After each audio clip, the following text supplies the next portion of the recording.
नमस्कार दोस्तों, आप देख रहे हैं आर्य न्यूज। मैं हूं आपके साथ बुलबुल भारद्वाज। रुक करते हैं बुलेटिन का। दिल्ली के पूर्व मंत्री व पूर्व आप नेता कैलाश गहलोत, केंद्रीय मंत्री मनोहर लाल खट्टर और अन्य भाजपा नेताओं की मौजूदगी में आज भाजपा में शामिल हुए। वहीं बीजेपी में शामिल होने के बाद कैलाश गहलोत ने कहा कि मैं दिल्ली के लोगों की सेवा करने के उद्देश्य से आप में शामिल हुआ। जिन मूल्यों के लिए हम आम आदमी पार्टी में शामिल हुए थे, मेरी आंखों के सामने उनसे पूरी तरह समझौता किया जा रहा था। ये मेरे शब्द हो सकते हैं, लेकिन मैं गारंटी देता हूं कि इन शब्दों के पीछे लाखों हजारों आप कार्यकर्ताओं की आवाज है। वे आम आदमी की सेवा के लिए शामिल हुए थे, वहीं आम आदमी से खास बन गए हैं। लगातार दिल्ली वासियों की सेवा करने के मकसद से मैं जुड़ा पार्टी में। राजनीति करने का मेरा और कोई मकसद नहीं था, लेकिन केवल अगर कोई मकसद था तो सिर्फ लोगों की सेवा करना और दिल्ली का हम किस प्रकार से विकास कर सकें, उस मकसद के लिए हम जुड़े। लेकिन जब अपनी आंखों के सामने अगर जिन वैल्यूज के लिए हम इकट्ठा आए, जिन वैल्यूज के लिए आम आदमी पार्टी ज्वाइन की, अगर वो बिल्कुल कॉम्प्रोमाइज्ड होते हुए अगर देखने को मिली, तो फिर कहीं ना कहीं पीड़ा। और ये मेरे शब्द हो सकते हैं, लेकिन मैं गारंटी के साथ कहता हूं कि इन शब्दों के पीछे वो लाखों हजारों कार्यकर्ताओं की आवाज है, वो भावना है कि जिस मकसद के लिए वो जुड़े थे वो आज उनको नजर नहीं आ रहा। एक आम आदमी की सेवा करने के लिए जुड़े थे, वो आम आदमी से मेरे ख्याल से सब वो लोग खास हो गए हैं। मैंने अपने पत्र के माध्यम से जो किन कारणों से मैं आम आदमी पार्टी छोड़ी, और वहीं कैलाश गहलोत के बीजेपी में शामिल होने पर केंद्रीय मंत्री मनोहर लाल खट्टर ने कहा कि आज दिल्ली के पूर्व मंत्री कैलाश गहलोत भाजपा में शामिल हो गए हैं। ये दिल्ली की राजनीति में एक महत्वपूर्ण मोड़ है, क्योंकि दिल्ली सरकार के एक वरिष्ठ मंत्री भाजपा में शामिल हो गए हैं। मुझे यकीन है कि आपने देखा होगा, बीजेपी में शामिल होने का फैसला लेने से पहले पीएम मोदी और बीजेपी का काम मैं आपका पार्टी में स्वागत करता हूं। दिल्ली के हमारे प्रभारी सांसद आदरणीय पांडा जी, दिल्ली के प्रदेश अध्यक्ष श्री सचदेवा जी, एलओपी श्री विजेंद्र गुप्ता जी, और आज ही भारतीय जनता पार्टी के इस बड़े परिवार में शामिल होने वाले अपने दिल्ली के पूर्व मंत्री, आज मैं पूर्व मंत्री कहूँगा, होम विभाग, होम डिपार्टमेंट और परिवहन मंत्रालय आप देख रहे थे, श्री कैलाश गहलोत जी। इस अवसर पर एक बहुत ही एक दिल्ली की राजनीति में कह सकता हूँ टर्निंग पॉइंट ये आज माना जाएगा कि एक दिल्ली में एक वरिष्ठ सरकार के मंत्री भारतीय जनता पार्टी में शामिल हुए हैं।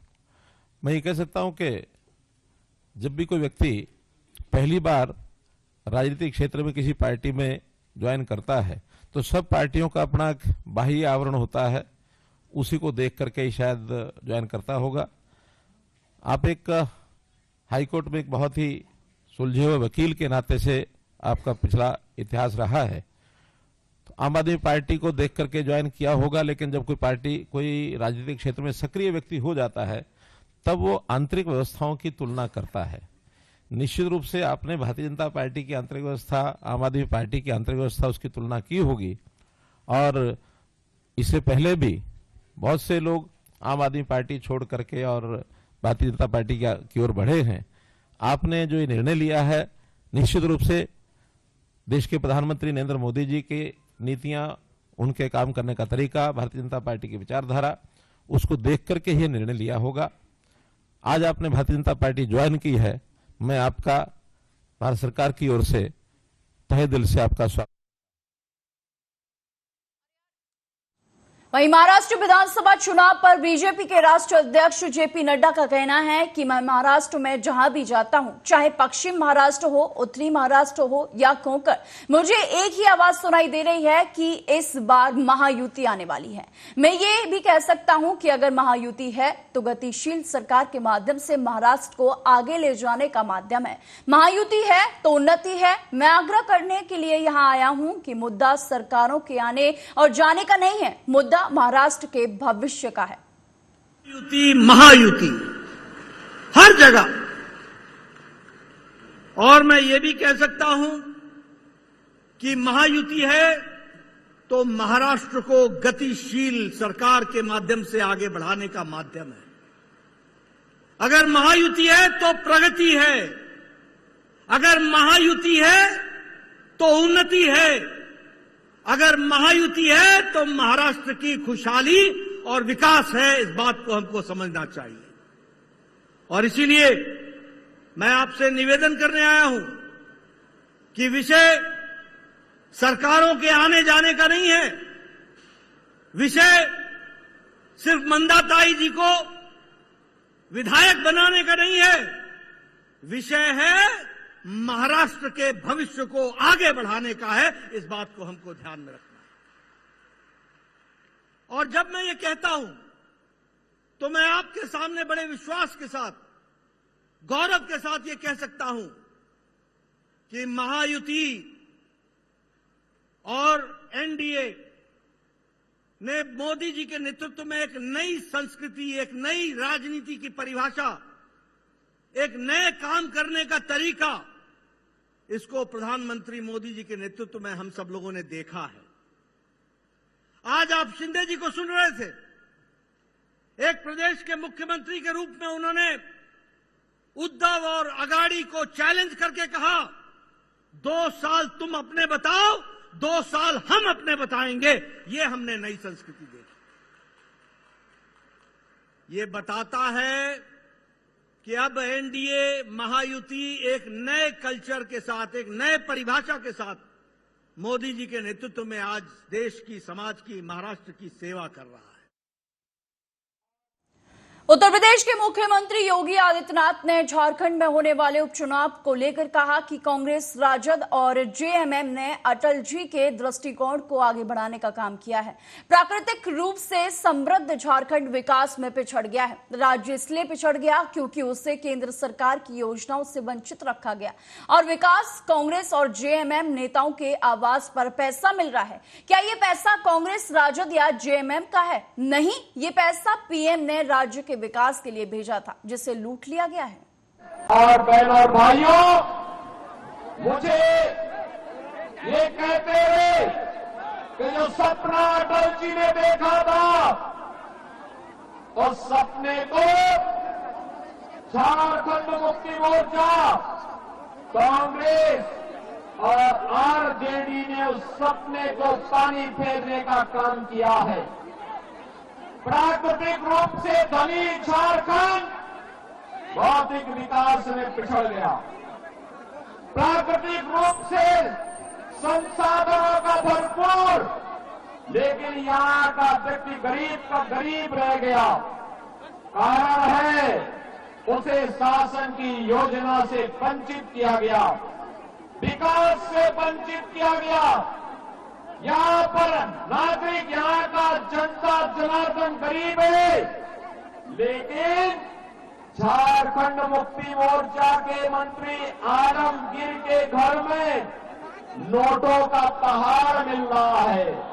उसके नौकरों के घर में नोटों का पहाड़ मिल रहा है। कांग्रेस के सांसद के घर में नोटों का पहाड़ मिल रहा है। बहनों और भाइयों, क्या ये पैसा कांग्रेस का था? क्या ये पैसा झारखंड मुक्ति मोर्चा का था क्या? और क्या ये पैसा आरजेडी का था क्या? ये पैसा मोदी जी के द्वारा झारखंड के विकास के लिए भेजा गया पैसा था। यह पैसा झारखंड की जनता के विकास के लिए भेजा गया पैसा था, जिस पर झारखंड मुक्ति मोर्चा और कांग्रेस के नेताओं ने डकैती डालने का काम किया है। और इसीलिए झारखंड में भारतीय जनता पार्टी की डबल इंजन सरकार आवश्यक है। यही आह्वान करने के लिए आज मैं आपके पास आया हूं, आपसे कहने के लिए। और बहनों और भाइयों, वही भाजपा सांसद अनुराग ठाकुर ने कहा कि आम आदमी पार्टी ने जनता से बड़े बड़े वादे किए जिन्हें वो पूरा नहीं कर पाई, जनता की उम्मीदों पर खरी नहीं उतर पाई। आम आदमी पार्टी ने सिर्फ भ्रष्टाचार किया है। देश में इससे ज्यादा भ्रष्ट शायद ही कोई पार्टी हो जिसने भ्रष्टाचार में कांग्रेस का भी रिकॉर्ड तोड़ दिया है, वह आम आदमी पार्टी है। आगे उन्होंने क्या कुछ कहा, जरा सुनिए। आम आदमी पार्टी ने जनता से बड़े बड़े वायदे किए जो पूरे नहीं कर पाए, उनकी उम्मीदों पर खरा नहीं उतर पाए। और श्रीमान अरविंद केजरीवाल जी ने भ्रष्टाचार के नए आयाम स्थापित किए और उन्होंने अपनी पूरी टीम के साथ, जैसे अली बाबा 40 चोर थे, वैसे आम आदमी पार्टी में अरविंद केजरीवाल जी और 40 साथी ऐसे और होंगे जिन्होंने ऊपर से लेकर नीचे तक भ्रष्टाचार भ्रष्टाचार और केवल भ्रष्टाचार ही किया है। पंजाब से लेकर दिल्ली तक इनकी सरकारों में अनेकों मंत्रियों के इस्तीफे जहां भ्रष्टाचार के कारण हुए, वहीं पर मुख्यमंत्री और उप मुख्यमंत्री को भी अपने पद खोना पड़ा क्योंकि वो भी भ्रष्टाचार में संलिप्त पाए गए और कई महीने जेल में रहकर आए। इससे भ्रष्ट पार्टी और कोई शायद देश में ना हो जिसने कांग्रेस का भी रिकॉर्ड तोड़ा, उसका नाम है आम आदमी पार्टी, जिसका आम आदमी से दूर दूर तक कोई लेना देना नहीं, केवल उनका वोट लेना और फिर उनको लूटना, यही आम आदमी पार्टी की सोच बनकर है। आम आदमी पार्टी ने वहीं रेवंत रेड्डी के मुस्लिम आरक्षण को लेकर दिए गए बयान पर मध्य प्रदेश सीएम मोहन यादव का बयान अब सामने आया है। उन्होंने कहा कि जैसे कि आप कांग्रेस और उसके गठबंधन वालों को वोट देंगे, ये मुस्लिम आरक्षण देकर ओबीसी, एससी, एसटी के हक पर डाका डालेंगे। आगे उन्होंने क्या कुछ कहा, सुनिए। मैं कलीना विधानसभा में आज अपने भारतीय जनता पार्टी के और महायुति के गठबंधन के लिए चुनाव प्रचार करने के लिए आया हूं। और जैसा कि आप सबकी जानकारी में आज इस राज्य चुनाव का आखिरी दिन है, ऐसे में हम अपने एजेंडे को लेकर के यशस्वी प्रधानमंत्री के नेतृत्व में पुनः डबल इंजन की सरकार बने और जो विकासकारी नीतियां हमने अभी काम पे लागू की थी उसको और बढ़ाने के लिए पूरी ताकत के साथ इस कलीना विधानसभा में हमारी भारतीय जनता पार्टी की विजय हो और साथ ही साथ सारे के सारे प्रत्याशी जीते, ये कामना के साथ मैं आया हूं।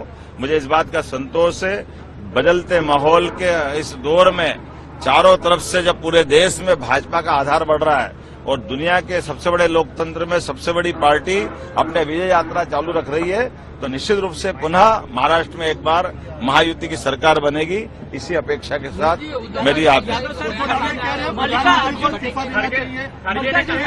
आरएसएस और बीजेपी को साफ बता रहे हैं। मल्लिकार्जुन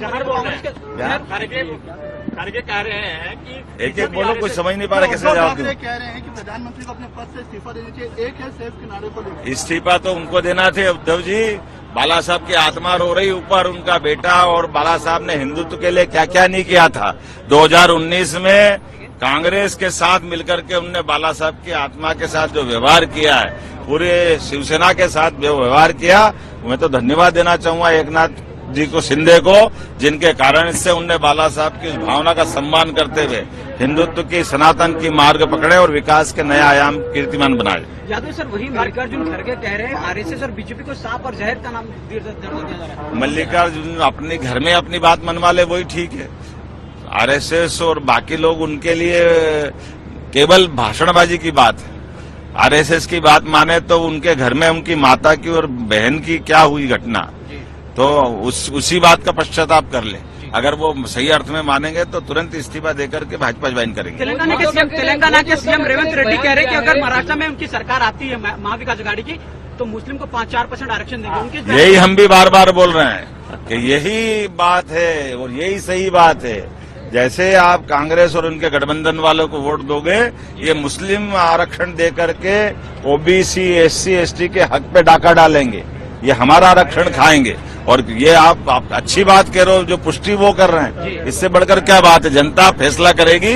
आज सायंकाल तक जो प्रचार होगा, हम यही बात रख रहे हैं कि हमारे आरक्षण पर किसी भी हालत में मुस्लिम बंधुओं का निगाह टेढ़ी करना या उनको देना, ये दलित का, एससी का, एसटी का, ओबीसी का सबका अपमान होगा, उनका नुकसान होगा। मैं कलीना केंद्रीय मंत्री किरेन रिजिजू आज दिल्ली के हंसराज कॉलोनी में विकसित भारत राजदूत युवा कनेक्ट कार्यक्रम में शामिल हुए। वहीं उन्होंने वन नेशन वन इलेक्शन पर कहा कि पीएम मोदी ने कहा था कि अगर हम देश को आगे ले जाना है तो 5 साल में एक बार चुनाव होगा और फिर 5 साल तक काम करते रहना चाहिए। मेरा मानना है कि वन नेशन वन इलेक्शन की रिपोर्ट जो पूर्व राष्ट्रपति रामनाथ कोविंद की अध्यक्षता में तैयार की गई थी, रिपोर्ट संसद भवन में लाई जा रही है। हमने कहा कि वन नेशन वन इलेक्शन जरूरी है क्योंकि हम एक देश हैं, हमें एक साथ वोट करना चाहिए। मोदी जी ने कहा इस देश को आगे बढ़ाना है तो एक बार चुनाव होना चाहिए 5 साल में, फिर 5 साल काम करते रहो, टेंशन में इधर उधर इलेक्शन प्रचार का जरूरत नहीं है। फिर आप आगे जाकर के 5 साल में फिर चुनाव लड़ना चाहिए। तो मैं मानता हूं कि वन नेशन वन इलेक्शन का जो रिपोर्ट पूर्व राष्ट्रपति रामनाथ कोविंद जी का अध्यक्षता में जो बनाए, वो जो रिपोर्ट पेश किया है, अब पार्लियामेंट में हम लोग लेके आने वाले हैं। अब इसको जो विरोध करने वाला अपना एक तर्क होता है, डेमोक्रेसी में विरोध करने का अधिकार भी उतना ही है जितना पक्ष में बोलने वालों का है। तो इसमें विरोध करने वाला का आप सुनेंगे तो उसका भी तर्क आपको अच्छा लगेगा। वो कहेंगे कि सब स्टेट को अपना अपना इलेक्शन करने का अधिकार होना चाहिए, क्यों सारा देश एक साथ इलेक्शन होना है, और किसी राज्य को दूसरे राज्य के साथ क्यों टाइमिंग फिक्स कराना है। कई तर्क देंगे, उसका भी तर्क होते हैं। लेकिन जब आप बहुत सम्मिलित करके सबका तर्क सुनेंगे, फिर आप निर्णय करेंगे कि कौन सा पक्ष सही है। तो हम लोग ने कहा कि वन नेशन वन इलेक्शन इसलिए जरूरी है कि हम एक देश है, एक साथ वोट डालना चाहिए और एक ही मुद्दा देश भर में चलना चाहिए। हमारा ये बहुत बड़ा एक संकल्प है। मैं उम्मीद करता हूं अभी पार्लियामेंट 25 तारीख से चलने वाले हैं, कई बिल्स आने वाले हैं, जैसे वक्फ अमेंडमेंट बिल है, वो मेरे ही मंत्रालय का सब्जेक्ट है, माइनॉरिटी अफेयर्स का, और मैंने ही पिछले सदन में पेश किया था। इसी प्रकार से कई बिल आने वाले हैं। तो आने वाले दिनों में वन नेशन वहीं विकासशील भारत युवा संवाद और केंद्रीय मंत्री मनसुख मंडाविया का कहना है कि प्रधानमंत्री नरेंद्र मोदी की मौजूदगी में 11 और 12 दिसंबर को विकसित भारत युवा संवाद का आयोजन किया जाएगा। इसमें देश के 15 से 29 साल के युवा हिस्सा ले सकते हैं। प्राथमिक प्रतियोगिता 25 नवंबर को शुरू होगी और 5 दिसंबर तक चलेगी। देश के युवा इसमें अपने विचार साझा भी कर सकते हैं। क्विज कंपटीशन में पार्टिसिपेंट कर सकते हैं। 25 नवंबर को कंपटीशन ओपन की जाएगी और 5 दिसंबर तक प्राइमरी कंपटीशन चलेगी।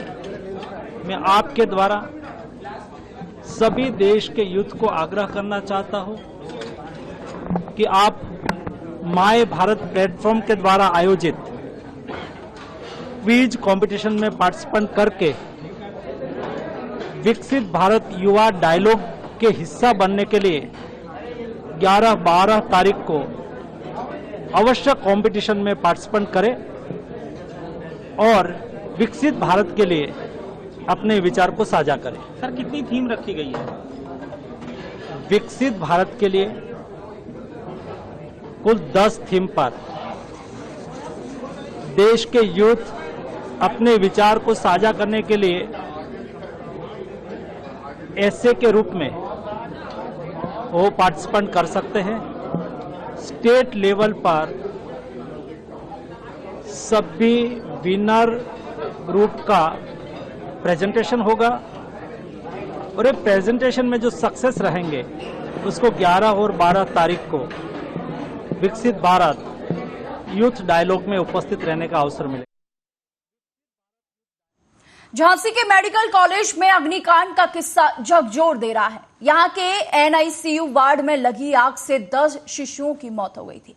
करीब 25 साल के याकूब मंसूरी कई सारे नवजात बच्चों और उनके परिजन के लिए देवदूत बनकर सामने आए। अपनी जान पर खेलकर उन्होंने कई शिशुओं की जान बचाई। सभी को याकूब पर फक्र है। लेकिन खुद याकूब की 2 जुड़वा बेटियां कभी भी ये नहीं जान पाएंगी, क्योंकि उनके पिता काल के गाल में समाने से उनको नहीं बचा पाए।